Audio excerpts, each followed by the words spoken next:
శ్రీకాళహస్తి నియోజకవర్గం తెలుగుదేశం పార్టీ అభ్యర్థిగా ఎన్నికైనటువంటి బొజ్జల సుధీర్ రెడ్డికి శుభాకాంక్షలు తెలియజేసిన ఉన్నం వివేకనాయుడు తెలుగుదేశం పార్టీ నాయకులు పొయ్య పంచాయతీ అనంతరం తెలుగుదేశం పార్టీ గురించి ప్రసంగించారు.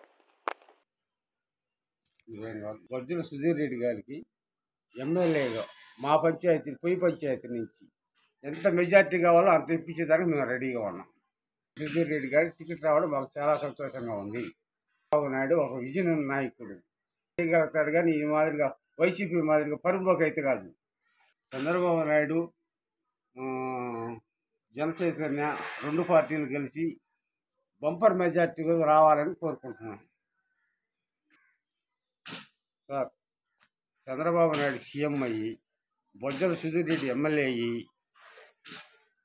సురక్షంగా రాష్ట్రం సురక్షంగా ఉంటుందని మనసారా కోరుకుంటూ జై తెలుగుదేశం, జై తెలుగుదేశం, జై తెలుగుదేశం.